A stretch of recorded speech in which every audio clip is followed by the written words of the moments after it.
Hello, welcome to my Threads of Intention weekly video.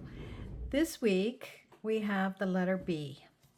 So as you know, this is my Threads of Intention journal. I should show you last week's just because I did finish it up with a little bit of a new. This is a traditional a new running stitch.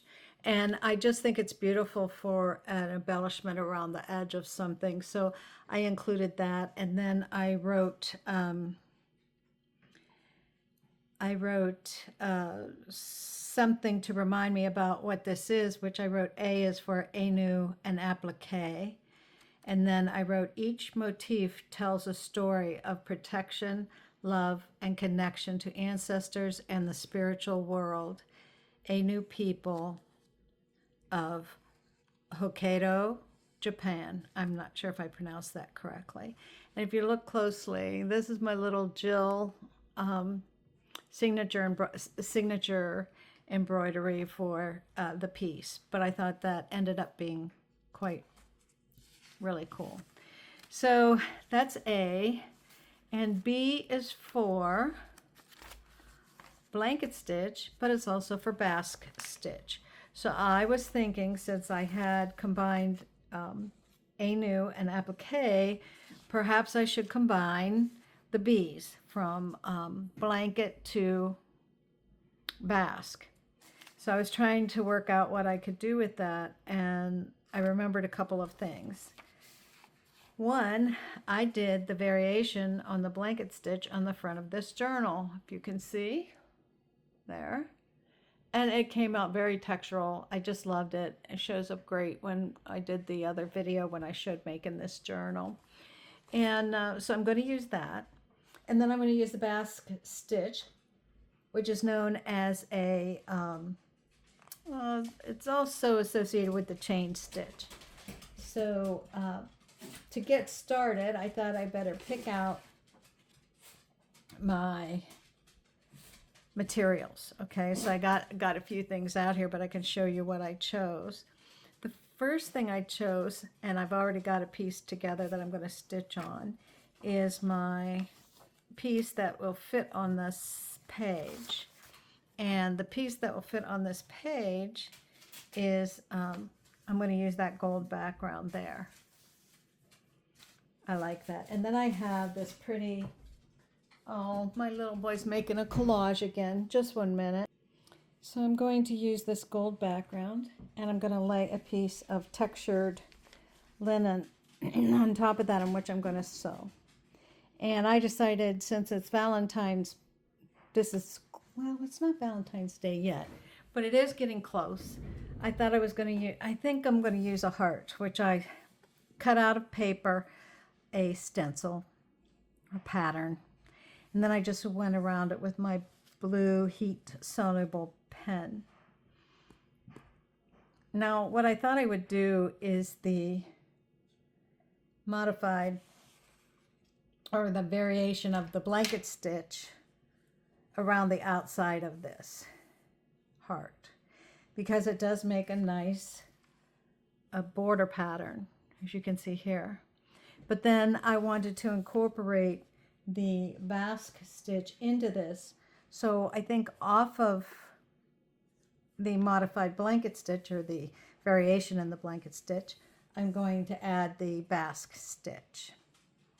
And I'm going to set the book aside because I've picked out my thread here. Let me put this up in here. I picked out my thread, and I think I'm going to use this. I like the warm tones, the warm colors. I didn't want to use red. Red was not really something I wanted to stitch on this particular piece, but I love the gold background. So I wanted a complementary color, which turned out to be this kind of a, let me pull it up, a little plum color. It's very pretty. I'm going to stitch with 2 strands. Now the other question would be, am I going to stitch both types of stitches with the same color thread? And for that, I haven't decided yet, but I'm thinking the Basque stitch would maybe be pretty with this if I do the I could do the, pardon me.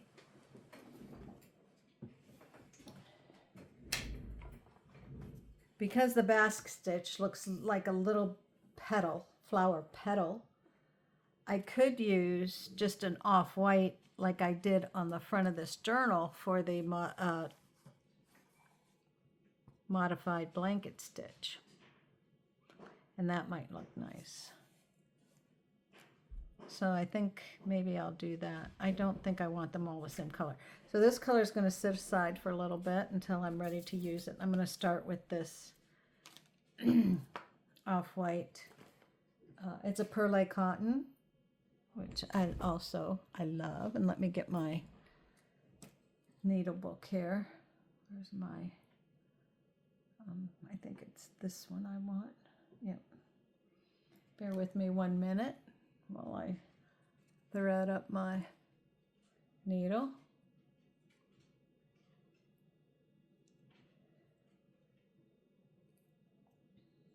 Now I'm not going to show you. I'm not going to sit and stitch through the whole video because I know that could be very boring. And I have like 3 other project things in the works as we're doing this. But I did want to get started on it and finish it so that I could show it to you today in its infancy and then show it to you when it's completed. So I want to start with a blanket stitch, and I want to start, now on my blanket stitch I want all the little, what I call legs, to stick out. So I'm going to start somewhere that isn't in the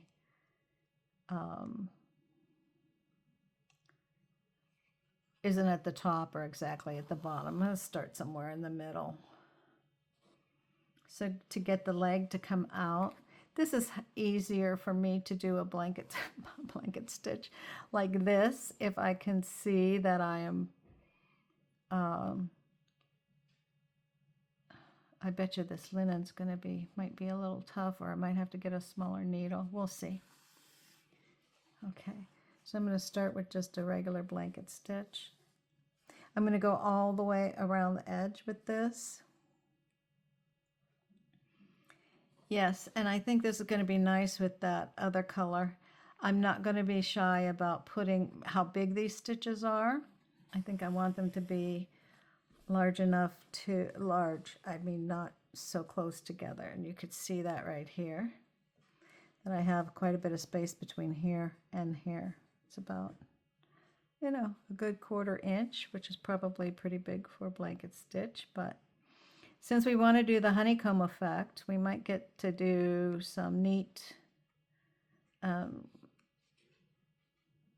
honeycombs, like a couple within each section of the blanket stitch. Well, I took his little collage away from him now. He's going to wonder, where did it go? Oh, excuse me 1 minute. Okay, so I'm going to continue around maybe halfway as we go. So I'm just wondering where you're located in the world, and I'm wondering what your weather is like. Weather is such a common topic, isn't it? I mean, we see someone, how are you? How has it been? Where do you live? How's the weather? And of course, you've heard, I think no matter where you are, you've probably heard about the storms in the U.S. covering so many of the states, and many of the southern states that aren't used to the cold weather and don't have the means by which to clear large amounts of snow away are very cold right now. I live in the Laurel Highlands of Pennsylvania, Pennsylvania in the U.S., and of course we got our 12 to 18 inches of snow. And it's been, actually I have not been out in the snow yet. They have cleared the roads and you can get around now. My husband's back to work, which he was off for a few days. Kids are back to school instead of remote learning. And but I don't think the temperatures are going to warm up much in the next few days or week, and even into next week. I think the lows are down in single digits. So if you're somewhere where it's that cold, I hope that you're staying warm. And if you're somewhere where it's warm, I'm so happy for you. Enjoy your nice warm weather. I know the southern hemisphere is in their summertime now. So how nice for them, right? I may do a wrapped blanket stitch when I'm done with this. What I'm thinking is, because once I remove the blue line, there isn't going to be much distinction around this frame, since I'm using the off-white color, but we'll see about that. So I'm just going to do a couple more here down into the center, and then I'm going to go away, finish up this row of blanket stitch. Now when I come back, I'm going to start the honeycomb pattern and I will turn the video on so you can see that, and I will stay with you for the first part of that. And then same thing for the Basque stitch. I will run away. Not run, but I'll go away. And when I'm ready to do the Basque stitch, I'll come back and show you that. And then I will continue on with the Basque stitch. But I will try to get this all done now in one session so that... There we go. I hope that's enough distinction there to know that it's going in a heart pattern. If not, we'll have a wobbly heart. You know, might be a little wobbly, might not be a great heart. I could have made these points probably bigger. That might have given more distinction. We'll have to see when it's done. Now, I want to put something in the center, and I also want to put something, because this is probably going to get a little puffy when I get this stitching done. Sometimes this will tend to get a little puffy. I did do invisible stitch to base that on, but I'd like a little something here, here, here, and here, maybe just with the Basque stitch. Since it looks like a little flower, that might make a nice little edge pattern there. I love the way K3N did her, she did bubbles, and I just love the way she created the bubbles and the variations she did with them. Just so inspiring. She also did something with her blanket stitch from the week before that I just loved, which is this honeycomb pattern where she did some satin stitch within each honeycomb. I thought that was really interesting. So maybe we'll take a look at this and see, you know, how that would look on this pattern. I don't know. We'll have to see. So with that, I'm going to leave you for just a little bit while I finish this up. I think you get the drift here, how it's going to go around. And when I come back up the other side, I will be back and we'll look at how to do the honeycomb pattern, okay? And that will still be the blanket stitch. And just for those of you who also follow my monthly stitch library, I'm going to add this honeycomb blanket stitch to our blanket stitch, which was done for, that page was done for January. So I'm going to add it so that don't forget about this stitch. So once I've added that and come to you with February stitch, I will show you how I've added that and where I've added it. I think I'm going to add it. I did do a special edition video on the blanket stitches. So I think I will put this variation on the same piece of work that I was doing the special edition, so that they're all together. Oh, my thread's all twisty, twisty, twisty. So that we have that on our stitch library as well. So with that, I will just be back in a few minutes. Bear with me, and we'll see you in a few. Okay, I've done one stitch of the honeycomb, what I'm calling a honeycomb stitch. I don't know what the name of it is. It's the fancy stitch that looks like a honeycomb.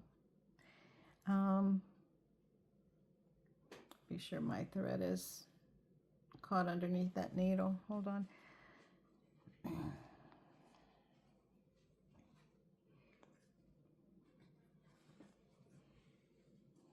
And on the next stitch I will show you, you can see how that's kind of wrapped, comes underneath that stitch there. I'm going to take the eye of my needle and put it underneath the next leg, where I talked about those being the legs, and you can kind of see how that turns out. So when you make these, you're in between two legs of a back stitch, and you come down a little ways. I don't want mine to be square. I want it to be honeycomb shaped. So I'm coming down a little lower, coming up a little lower than the bottom of those legs from the blanket stitch, making sure that my working thread is underneath and come up. You can see how that then comes underneath that stitch. And then I'm going to take the eye of my needle and go under the next leg. Oops. This is a regular cotton thread and it does get twisty. Let me see if I can get some of that out while we do a few more. I won't come close to making it around the piece with this much thread. I'll have to rethread a needle. Okay, let's try that again. Let's come down in between the two legs, a little ways down, come up a little lower than where those two cross over. So if I use my thread, you can see that the bottom of that one's right there, but my needle is actually coming up below that. Can you see that? Okay. My working thread is under my needle. And then I'm going to put the eye of my needle underneath the next leg. Starting with that same leg, I'm going to make another stitch here, go down, bring it up a little, not as long as those legs, making sure my working thread is under my needle, and then cross under here. I'll do a few more while it's going good. Oh, Jill. I've had a day today. I've had quite a few days. I think a lot of you know I had some technical issues not too long ago, and then they continued. So I decided today I was going to tackle that problem and resolve it once and for all, and not just band-aid it. You know, technical problems, there's lots of ways to band-aid a problem, but it doesn't last long. So I upgraded the software I use to edit my videos. I'm now doing that in a different procedure, which is working great. I am putting together some of the videos I had created for some of my other projects. For my Echoes of 1884 project specifically, I had so many problems, and once you create the signatures, and I don't want to talk about it too much in this video, but once you create the signatures in a video and then you're putting them into the book, you really don't have an opportunity to recreate that video. You know, once you've created them, I mean, that's it, they're created. So I'm going to continue around like you can see here with that little honeycomb stitch, and when I get all the way around I will come back, and then we're going to decide, am I going to do another round of honeycomb, or am I going to start 2 rounds of the Basque stitch. Now I will tell you that the honeycomb actually starts to stand out really good once you get 3 rows. So if you look at my book here where I did it, This is row 1 where they look pretty straight, and then this is row 2, but the honeycomb really starts to stand out when you go down to row 3. 1, 2, 3. Here's the third row. So I may want to do a third row. And I also allowed my image to be large enough. I want to slip into the gold or slip off the edge of the off-white fabric underneath, I think. So I will be back when I get that around and we'll go from there. Okay, I thought I would show you I've threaded up a new strand of thread here, and it's quite long, so I should be able to make it around with this one. So I'm going to start just to the left of this little leg here. I'm going to go under that just like I would if it was I'm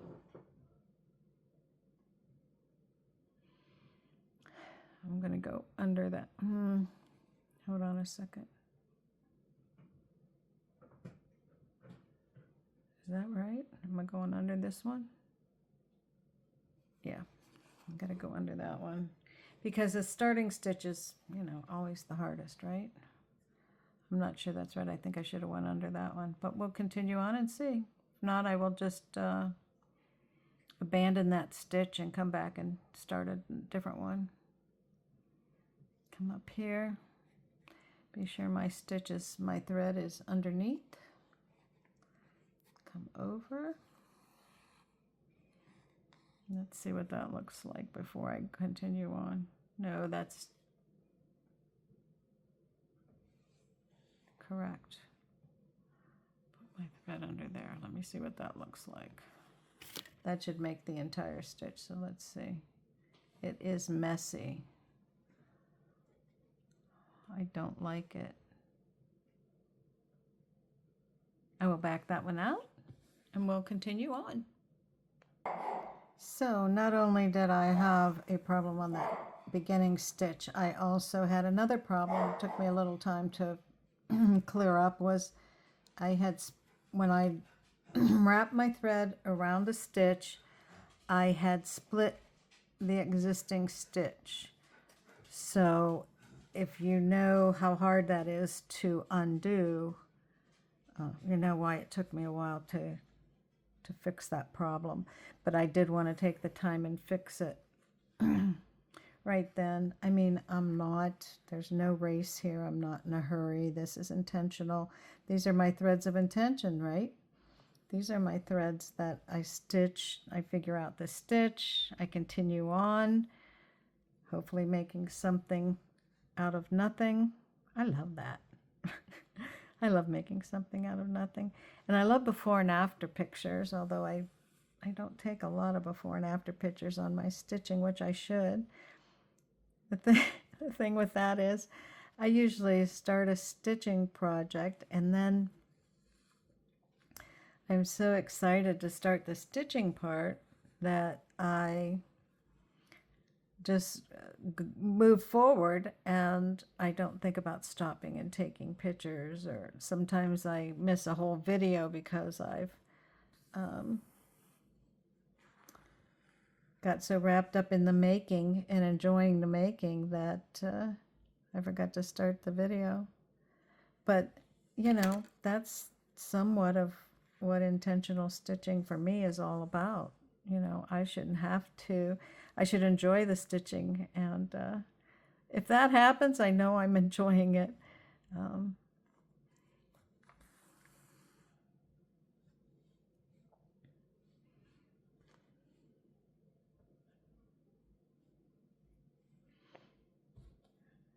My thread was not underneath my needle for that one.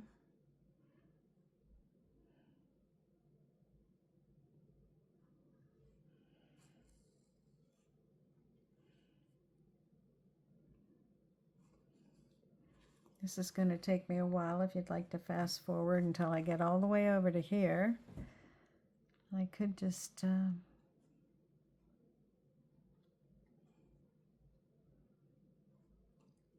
be sure my thread is underneath before I pull my needle through.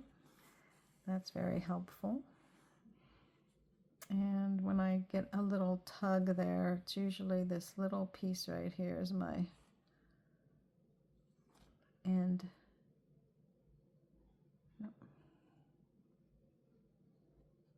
There we go.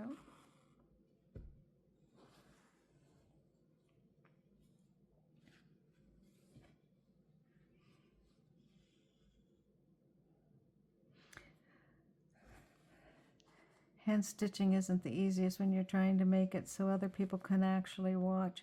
I'd rather hold it where it's comfortable for me and just move along. However, I love sharing with you, so I will persevere, carry on, and stay the course.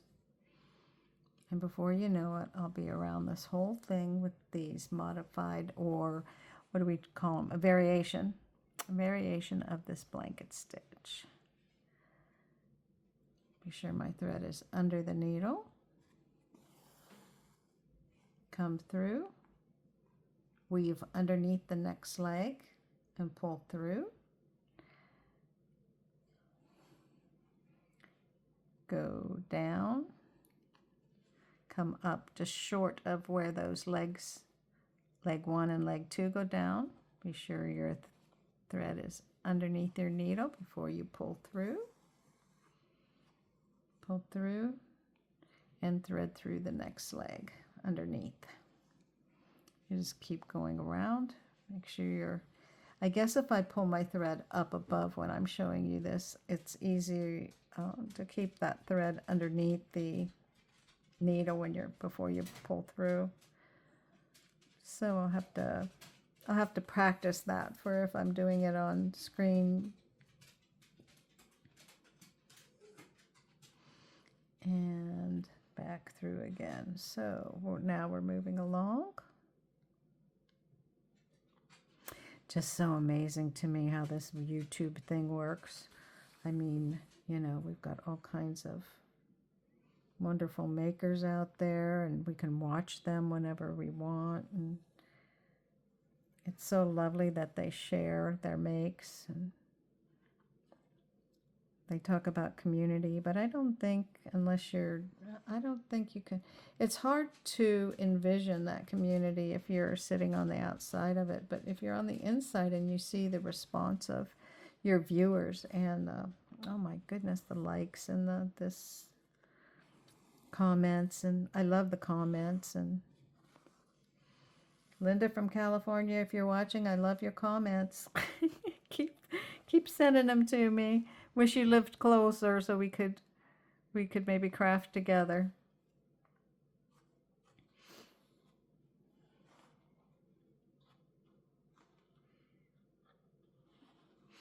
So anyway, it's really amazing to me. I started a few months ago, and all I wanted to do, and all I still want to do, is just share with you guys and kind of, I don't know about all this presence being, you know, here, now, presence, not kind of gift presence, but I know that some people post a lot of videos, and you know, when you watch enough channels, that you do see channels come and go for whatever reason. And sometimes it's a matter of time, or life just gets in the way. Sometimes, you know, there can be costs incurred, and then you have to be careful that you don't overspend your budget when you're not looking to make money doing this. So you know, for me, that means, you know, having other avenues of income, which I'm fortunate, I'm very grateful for. So I haven't seen much of my friends, and not only that, they're not going to recognize me when they see me again, because if I don't hurry up and get my hair cut, because my hair is just all over the place in this cold weather. Not only has it grown too long, and I haven't been able to get out to get my hair cut, but the static electricity, I look like I stuck my finger in an electric socket. My hair's all sticking out, and I don't even think my dogs recognize me. Oh, shoot. That one looks a little square, and I'll tell you why. I'm not going to take it out, but I'm going to show you. Okay, see how this one looks nice, and it's got a V shape here. V shape going down to this, and then the up part of the V going up to the next stitch. This one looks a little more square around the bottom because I went down out here, but when I came up, I was in line with this stitch here. So my I'll call it my through stitch, came straight across instead of up. But I'm okay with that. You know, it's a honeycomb. Are honeycombs? I don't know. Are honeycombs like perfect? Do the bees know? I don't know. I'm going to say I kind of doubt it.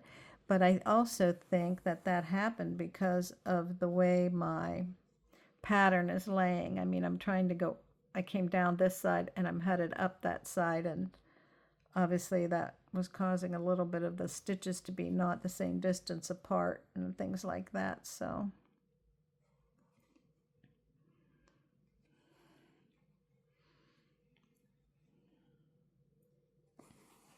push through, wrap under, pull through. Sometimes if you get a rhythm going, you can just hear those instructions in your voice or in your head, you know, down, up, I call it up short of those legs, my working thread around the back, pull through, and then weave through the next leg. I'll finish this row off with you. So you can see, I think I finished the last one off with you, but maybe I didn't. Been so long now, I can't remember. Okay, this will be my last stitch on the second row. Okay, so we're going, making our stitch as usual. Make sure our working thread is behind the needle. Pull through.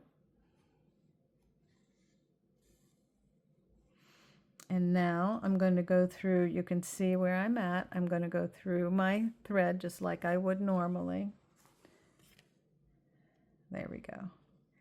And now I'm going to put a little anchor stitch, just a little couching stitch right at the end of this little leg. I'm just going to put it right there where that thread come out. Okay, isn't that cute? Now, I can stop there or make another honeycomb and start with the Basque stitches around the edges. It looks like my Basque stitches will be the ones that will go over the edge, which I think I kind of like that. I want to put a Basque stitch, at least one, at the end of each of these, I think at the end of each leg. So at the end here, at the end here. But then I thought, well, maybe I should put them in between. So I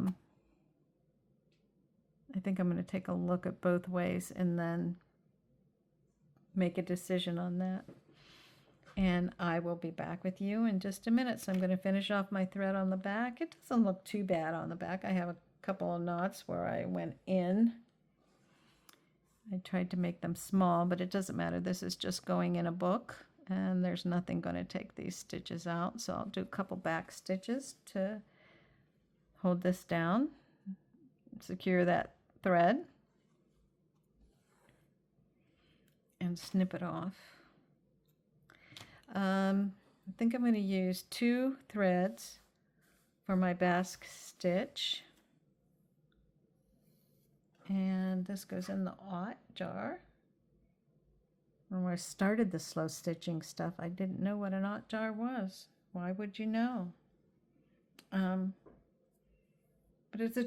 it's there. I have 2 kinds because I figured out I had to sort I sort all my scraps into different sizes.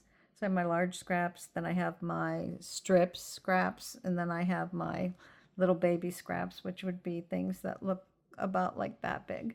So with thread and all kinds of thread, and this is just a hand-dyed cotton thread here. I found that I needed my aughts for my long leftover threads. And that would be something like the one I just took off. I'll show you. That would be something like this that's fairly long. I can certainly use that again. And that's equivalent to my bigger scraps. So it goes in a separate aught jar. And then my little aughts that are just the tail ends I cut off and things like that, those go into another aught jar for stuffing.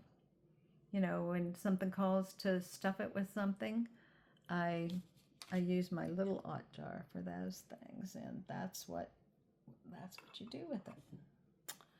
So now it'll be a challenge to see if I can thread this without getting a tool to a threading assistant in the form of a tool out. I was so proud of myself that one day I managed to thread my very small line needle with just my hands and my eyes, and there we go, 2 strands through that eye of that needle. Tips and tricks, those things help, don't they? Okay, so I have to get up and feed my pups, and when I come back, we'll be putting the Basque stitches on those little legs. Okay, so we're going to continue on. I made a couple stitches because I wanted to see if I was going to change my thread to 3 threads instead of 2. But I'm still using 2, and we'll see how it looks from there. I'm not opposed to taking stitches out, but if I don't have to, I mean, there's always other ways around it. So I'm going to bring my stitch over. I'm going to have my working thread behind the needle. I'm going to take my working thread over the top of the needle. It makes this lovely little, that's what's going to make the loop on the Basque stitch. And if you want to slowly pull your thread through, if you pull too tight, you'll lose that little petal, or I'll call it a petal. You'll lose it because it will get too tight, just as in a stain stitch. You know, how many stain stitches do you do in a day? Your chain stitch. You'll lose your little bubble there. And then I'm going to go back up to this little corner that creates that kind of L shape, and anchor that there. And then I'm going to come over to the next leg, and I'm going to do I'm definitely doing 2 rows of these because I want to go around, and then I want to go around again. And my second time around, I may do these in between each one of these. Fun stuff. But that should be where it gets more fun, right? So again, I'm going down where the leg of my blanket stitch is, making sure my working thread is behind my needle. I'm coming over my needle where it came out. Hold on. Okay, over my needle, wrap that, and then I'm going to hold that. I like holding that because it allows my thread tension. It helps me with my thread tension. You maybe don't have to do that, but it does help me with the thread tension. And then I'm going to anchor this little petal here at the bottom of the petal. And then I'm going to anchor this little part by coming up right there in the corner. Now, you could probably just go ahead and actually anchor that down. I'm moving on to my next stitch, which is probably not traditional, but I'm okay with that. I'm going to go down here. My next leg of my blanket stitch is right there. Going to go down on that blanket stitch. come up partway down. I'm going to then check my working thread. Is it behind my needle? Yes, it is. And I'm going to bring it around the front, on top. Yes, it is. Okay, carefully pull through.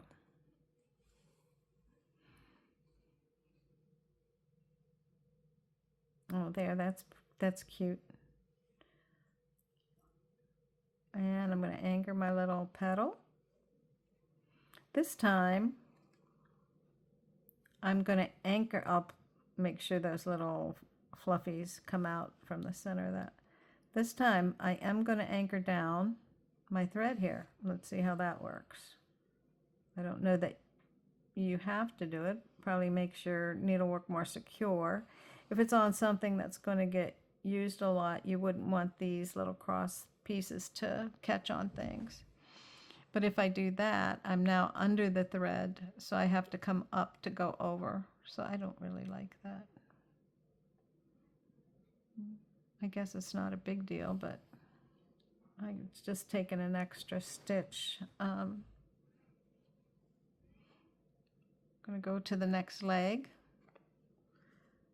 come up somewhere in the fluff, and before I pull that through, I'm going to make sure my working thread is behind the needle and comes down over the top of the needle, wraps around. There we go. And I'm going to pull my needle through.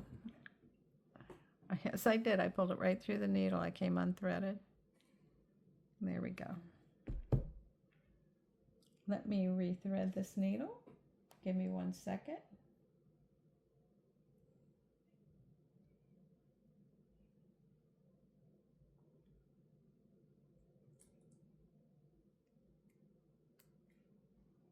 There we go. Oh, I'm going to anchor my little petal somewhere down here in the fluff. I suppose the aim would be to make all your little petals the same size. Would be very nice. Accurate embroidery technique. But this is slow stitching in my book. I am back, and I carried on, as you know, and it's the next day by now, so lots of interruptions and things that kept me from doing this, but I went back and I put a basket stitch in between every one that I had already created, and I liked the way that looked. Of course, I added since it was a heart shape, and you know, home is where the heart is. I put just a red X there, nothing to do with the letter B or anything. And I came back to you, so I'm going to stitch this into my book. I think I'm going to just do the top and the bottom on this. And what does that allow me to do? Well, let me start. I want to put, you know, some words around the out edge as I did on the prior one. But I also want to leave this side open, I know. So I could slide things in there if I want. If I do another piece for B, maybe I want to stitch it into there. Let's be sure I'm only going through one piece of paper. But, yeah. So that's what I'm thinking. We'll see how that works out and see if I can come up with something to... right around the edge. I think I have just a short sentence, you know, that has something traditional to do with the Basque stitch. If you look up the history of it, you know, I like to understand where it came from originally. And I think about the Basque stitches, you know, it's... there's not a lot of history found around the origin beginnings, so that's kind of sad in a way. What did I do here to get this funny little knot? That's not a good way to start my day off, is it? Oh, there we go. So happy that worked out. So you didn't have to watch me struggle with it. But I thought I'd use some more of this plum color to stitch this in on the gold. Since I don't have any of it right next to the gold, I just thought I would do this. And the red, of course, has nothing to do with, the red X has nothing to do with Basque stitch, or it's just home is where the heart is. That's, you'll see on some of my other pieces I make, if there's a heart, you'll often see a red X in the heart spot. Now I'm going to, let me think about this. I'm going to finish off here and put my knot behind so that I can go down on the other corner. I may even just put a dab of, I don't really want to use glue on this, but you know. Let me put another little knot here just to be sure it's going to stay. Since it's just a straight stitch. Sorry if my hands are in the way. You know, I think I talked about it earlier in the video about having your hands in the way and how hard it is to stitch and keep your hands out of the way. But now let's look. See, and that makes the back of it look nice. And if I come down here and stitch along the bottom, that'll be nice, I think. I don't always have to go all the way around like I did over here, but it does get a little difficult to stitch when you're coming down this side.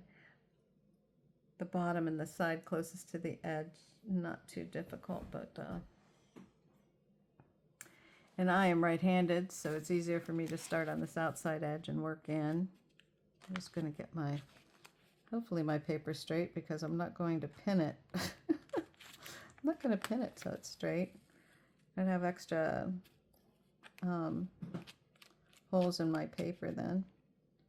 I'm just going to do a little bit of straight stitch here, and luckily I can go in and out of my paper. Now once you make holes in paper, you know, I've talked about this before, they're there, you can't get rid of them. So if you don't want them to show, you should be sure where you want them to go. I could show you that here. Look, when I was doing this one and I was doing the Anu running stitch, you can see I didn't quite come where I wanted to go. I didn't come where I wanted to go. I didn't have the needle in the right spot before I poked through, and those holes were created, which really aren't doing anything, and you know, it looks kind of bodgy. But anyway, it's there, it's mine. I'm not afraid to show you my mistakes.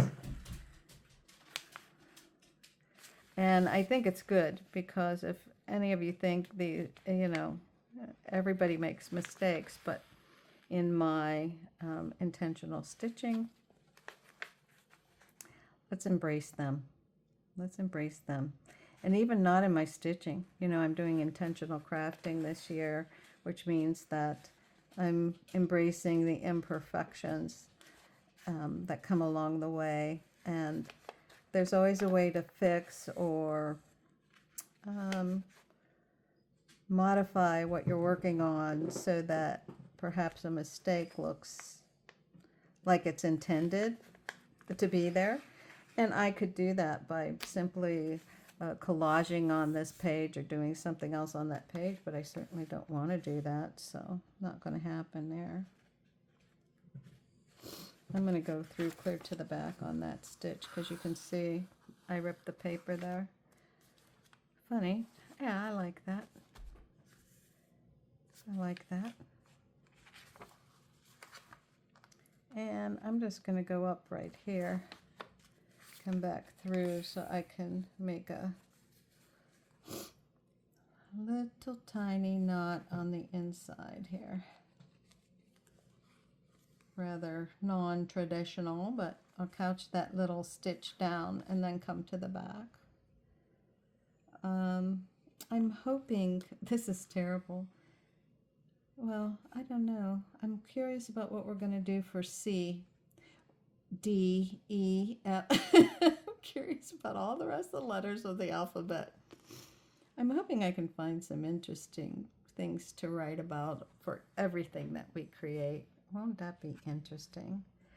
So there's my piece. Let's see, do I have any, let's see, I do have some of my Jill embroidery. I have that one there that I could put on as a signature. It's not really the right color. Maybe I should create another one. Let me look at this and see.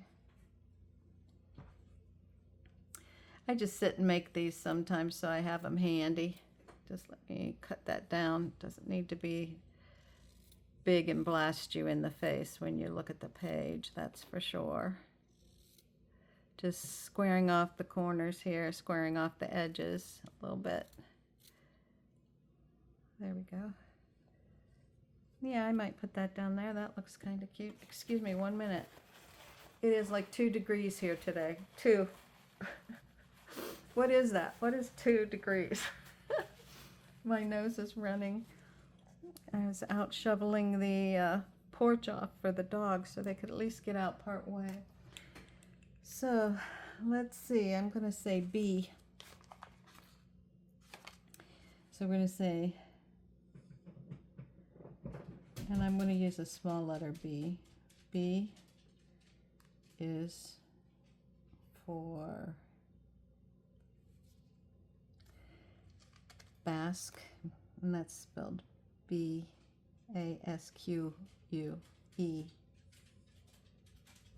Basque.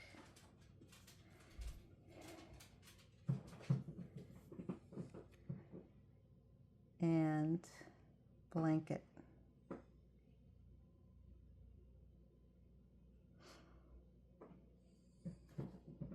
Stitch.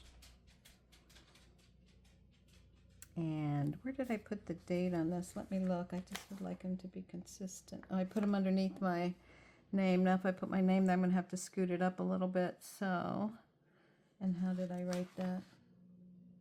Oh, I'm just numbering the pieces and then the year. So this would just be 02. Let me put that back so I know where I'm writing this. This would be 02 2026. And I think for my words around the edge, I'm going to write a little sentence that refers to the origin of the Basque stitch. You know, my sleeves always get caught on thread on whatever's laying on my desk. And I know you probably are out there saying, well, just push up your sleeve, just push up. It's 2 degrees. Hello, hello. It's 2 degrees. So I'm not going to be pushing up my warm sleeves for, I'm going to write the origins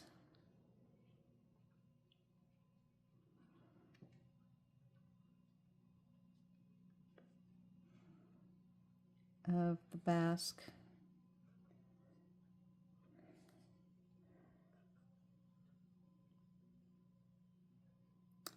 Now we know that this is from actually the Basque country, which was an area or region that was between northern Spain and southwestern France.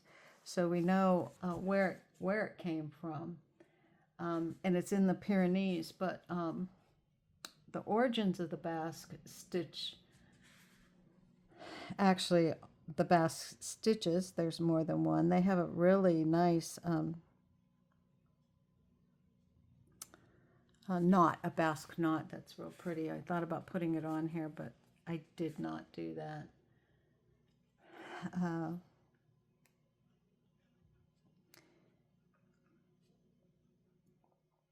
But of course there's more than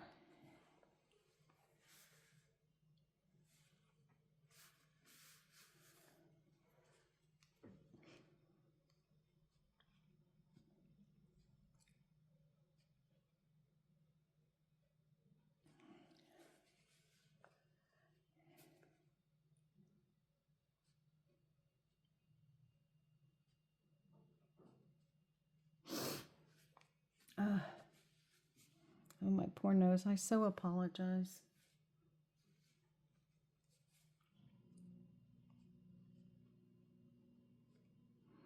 Is my head in there? Because I'm pretty sure my head is in there.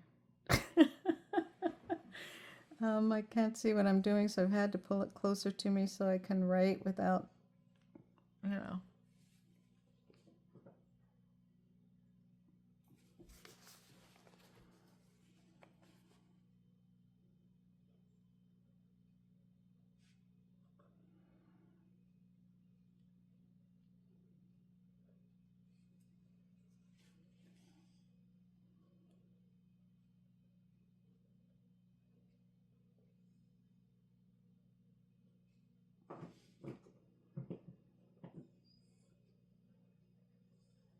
Okay, so my sentence says, the origins of the Basque stitch remains shrouded in time, with much of the precise history lost.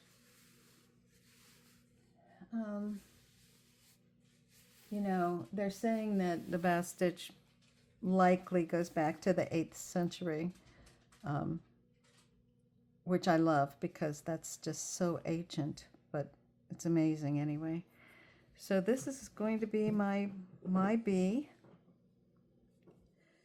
for this week, and I hope you enjoyed this video. Hope you come back for more. Let's see what we come up with for C in next week's video, or yeah, how often do I post these? I don't know, Fridays. But anyway, have a great day. Do something you love, and until the next time.